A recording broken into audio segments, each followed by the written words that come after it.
जी हाँ, नमस्कार। अब एक और तारीख का ऐलान एचएससी ने किया है।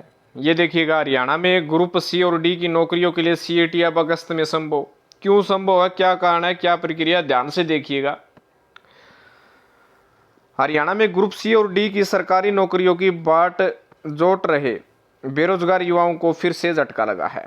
इन पदों के लिए पहले कॉमन एबिलिटी टेस्ट आगामी जून में करवाया जाना प्रस्तावित था, मगर अब यह टेस्ट आगामी अगस्त में संभव हो सकता है, क्योंकि यह टेस्ट कराने वाली नेशनल टेस्टिंग एजेंसी के पास अगस्त से पहले समय ही नहीं है। हालांकि प्रदेश सरकार की तरफ से टेस्ट जल्द कराने के प्रयास जारी हैं। मुख्यमंत्री मनोहर लाल भर्तियों को तेज कराने के लिए लगातार समीक्षा बैठकें कर रहे हैं, मगर पिछले साल जून में सीईटी करवाने की मुख्यमंत्री की घोषणा इस साल भी जून में संभव नहीं हुई है।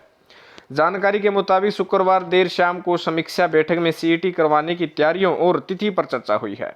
हरियाणा कर्मचारी चयन आयोग की सचिव ईशा कंबोज ने आयोग की तैयारियों और लगने वाले समय की जानकारी बैठक दी। तभी एक अधिकारी ने नेशनल टेस्ट एजेंसी से भी संपर्क किया तो एनटीए की तरफ से आगामी अगस्त सुझाया गया है। हरियाणा सरकार ने एक ही फैसले में भर्ती के लिए न्यूनतम उम्र 18 साल कर दी गई है, मगर अभी भी कुछ विभागों में न्यूनतम उम्र 17 साल ही चल रही है। प्रदेश सरकार ने विभागों को निर्देश दिया है कि वे न्यूनतम उम्र 17 से बढ़ाकर 18 साल करने का नियमों का संशोधन कर ले, मगर कुछ विभाग अभी भी संशोधन करने की लापरवाही बरत रहे हैं। जैसे ही प्रदेश सरकार ग्रुप सी के शैक्षणिक योग्यता को दुरुस्त करती है, उनके बाद हरियाणा कर्मचारी चयन आयोग पद विज्ञापित करेगा। इसके बाद उम्मीदवारों को वन टाइम रजिस्ट्रेशन के लिए कहेगा। रजिस्ट्रेशन कराने के बाद सीईटी का शेड्यूल जारी होगा। ग्रुप सी के लिए अलग और ग्रुप डी के लिए अलग सीईटी होगा। सीईटी स्कोर के बाद आयोग विज्ञापित पदों के लिए ऑप्शन मांगेगा। ऑप्शन के बाद आयोग लिखित परीक्षा के लिए कट ऑफ मार्क्स के ऊपर के आवेदकों को लिखित परीक्षा के लिए आमंत्रित करेगा। दस्तावेज जांच सीईटी स्कोर के बाद भी की जा सकती है और आयोग की लिखित परीक्षा के बाद भी की जा सकती है। इस पर अंतिम फैसला आयोग उस समय करेगा। उसके बाद मेरिट के आधार पर अंतिम चयन सूची जारी हो जाएगी। आयोग एक जैसी शैक्षणिक योग्यता वाले पदों के लिए सीईटी स्कोर के बाद एक ही परीक्षा आयोजित करवा सकता है। और देखिएगा, ग्रुप सी और ग्रुप डी पर भर्ती के लिए प्रदेश सरकार ने कॉमन एलिजिबिलिटी टेस्ट आवश्यक कर रखा है। इसके लिए सीईटी पॉलिसी 10 सितंबर 2021 को जारी की थी।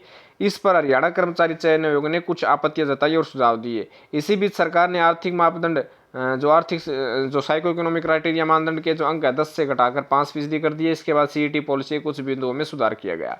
10 मई 2022 को संशोधित पॉलिसी कर दी गई। जारी होते ही हरियाणा कर्मचारी चयन आयोग ने ग्रुप सी की कुछ पोस्ट की शैक्षणिक योग्यता 10+2 करने पर आपत्ति जता दी।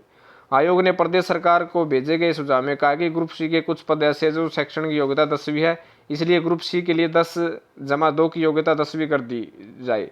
इस पर शुक्रवार को बैठक में फैसला लिया गया कि ग्रुप सी के लिए शैक्षणिक योग्यता 10+2 ही रहेगी, मगर किसी के पास अगर 10+2 के बराबर योग्यता है तो वह सीईटी के लिए पात्र होगा।